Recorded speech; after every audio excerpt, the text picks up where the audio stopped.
Hi everyone, it's Margaret here with 60andMe. When I was 64, I started 60andMe. That was 11 years ago, and that makes me now 75. Yes, I am 75. And I know now from talking to a lot of you in our community that many of you have reached that magic age of 70, 71, 2, 3.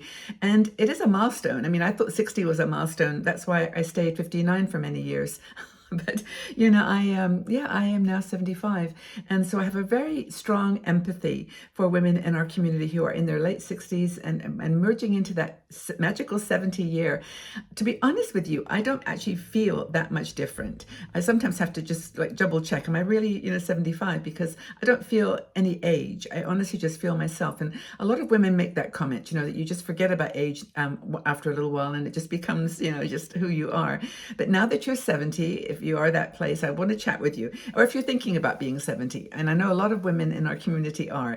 A great article by Margaret Arrowsmith, one of our bloggers, was Welcome to Your 70s, Embrace a Decade of Adventure and Wisdom. That was the title of her article on our website, and it was a fantastic article. And she talked about some things you can do to celebrate your 70th birthday, and I'll cover some of that. But I really just want to talk more about being 70 and some of the things that you can do to make this next decade, and in my case, half a decade, adventurous and fun, and a decade of wisdom. We start to get it together. We start to figure out what the point is of some of this that we've been through and some of the challenges that we've faced, and maybe we're still facing them. But I want to just give you some reassurance that it's going to be okay. Now, many people will say, "Oh, 50s or 70s the new 50," and celebrate your life with passion and purpose. And it's true that's what I would say too. But I think there are some challenges, and so I want to talk a little bit about that. Now, Margot actually suggests that when you turn 70, you should have what she calls a croning. And I don't know whether if you've read her article, you'll see what a croning is. Well, in many cultures around the world, women over 60 and 70 are considered crones. That's maybe not the word they use, but they are considered wise women. And they're women who are valued in the community, and people go to them for advice and for help. And as I was reading this, I thought, I don't know too many of those civilizations around me right now, because a lot of us do feel minimized and underrated and appreciated, invisible even. But in matriarchal friendly societies, there are many of them in the world, and they are treating older women particularly with respect and love and kind of an awe. They are the wise women. And in case you're asking me, give me some examples, Margaret. Give me one matriarchal society that's still around that does this. And I said, okay, I'll do that. So here's some of them. Yes, they exist. Now, I can't pronounce half of these, but there's one in West Sumatra, Indonesia, called Minangkabau. That's probably not right, but there is a tribe in Indonesia that believes that women, when they get older, are wise women. The Moso, Mosoou, or Uo of China, they're also a matriarchal and believe the same thing. The Kazi of Meghalaya in India. I've never heard of that place, but it apparently exists. It's not a mythical place, and it's in India, which worships and not worships, it treasures older women, respects older women. The Iroquois Confederacy, which is an American Indian tribe. I actually wrote my degree, my thesis for my BA degree in Colorado when I was in the religious studies group on the Iroquois Confederacy.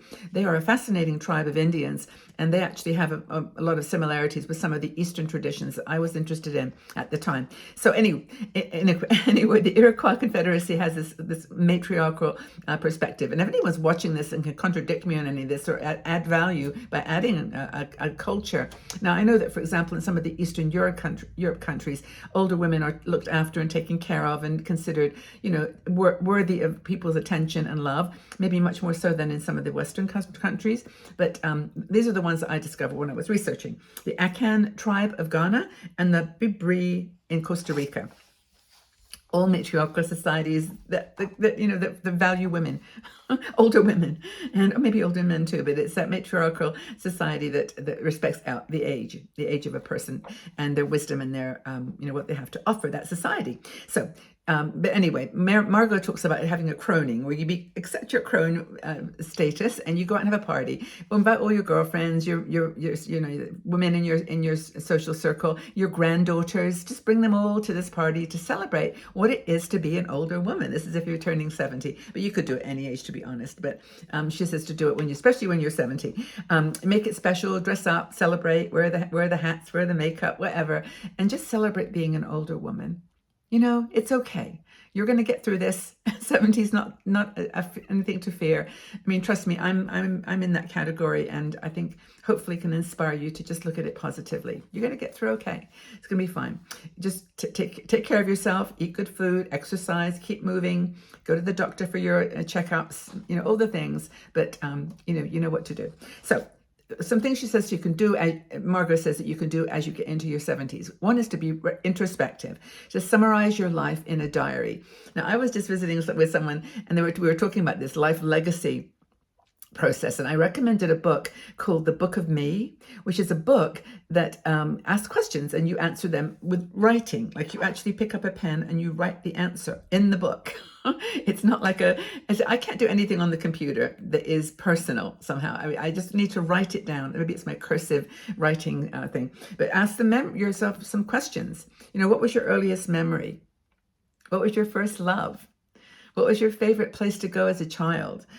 Your prized possession when you were little? Little things like that just bring back memories. And this book, The Book of Me, it allows you to do this kind of introspective look back on your past and look forward to your future. It's not like a legacy that ends with, what you've already lived. It's like taking you forward too, which is really cool. What makes you happy? What makes you sad?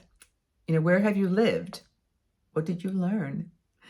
What's something that really embarrassed you once? What have you accomplished? What are your things that you can be proud of? What are you proud of?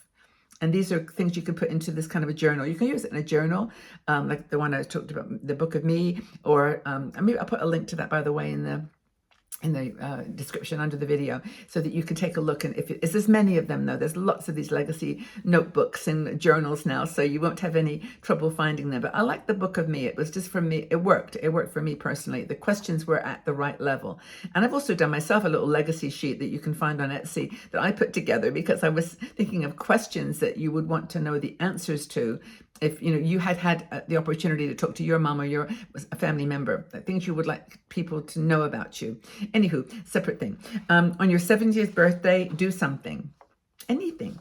Well, yes, you can do all the classic things like going skydiving or deep sea diving, or riding a fast car, whatever. Go around the track, whatever you want to do, but do something that sort of signifies the transition into this new thing. Be indulgent. I think I went to a spa.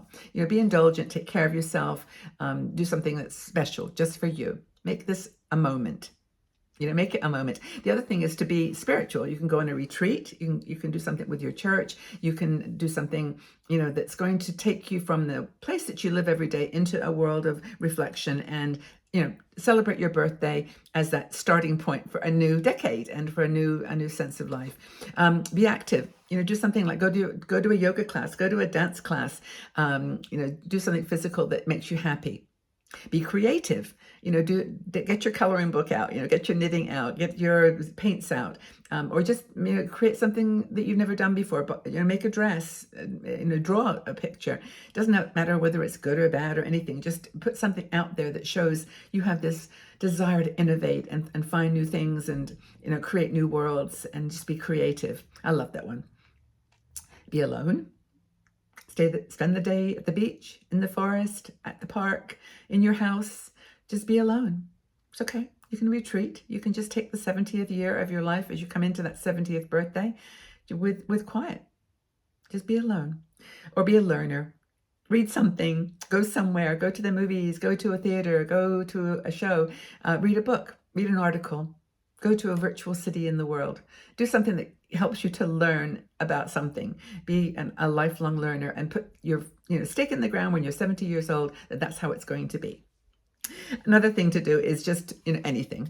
Do anything that you want to do. You are you. 70 is the beginning of a new decade, and it's not a time to take lightly. It's a time to reflect, to bring out from your heart the things that you love to do, the creativity, the spiritual, the caring for others, that whatever you choose is your direction. But don't be afraid of it. Just move forward. Share your ideas. Now, if you are 70, what did you do to celebrate your birthday? And absolutely nothing is okay. That's okay too. But if you did something that made you feel good and maybe you invited other people to join you on your celebration, put it in the section below. Let's have a conversation. And by the way, the comment section of this YouTube is a great place to be because you can actually chat away. Yes, we've got lots of people in the community, so you don't want to be too personal because, there's people that just pop in from somewhere, but you can use it to talk to each other. And even if you don't want to say something, give a heart or a like. Just let people know that you're there for them, okay? Because it's not easy for some people. It isn't. Being 70 is hard for some people, and it's scary, and it doesn't have to be. But I'm not denying that it can be. So go easy on yourself. Go easy on your friends that are turning 70. Do something fun with each other if that's what you want to do. And just leave your feedback. See how you're doing. How are you doing at age 70? Tell me. And I just want you to know how much I love you, how much I care for all of you. 60, 70, 50, 40, 80, 90. I don't care what your age is, but I think 70 today was just a highlight because it's a big one. And I hope that you're doing well with it. So know that you're loved and respected here for anything you do and for just being part of this wonderful 60 Me community. It means the world to me. Okay, everybody, lots of love.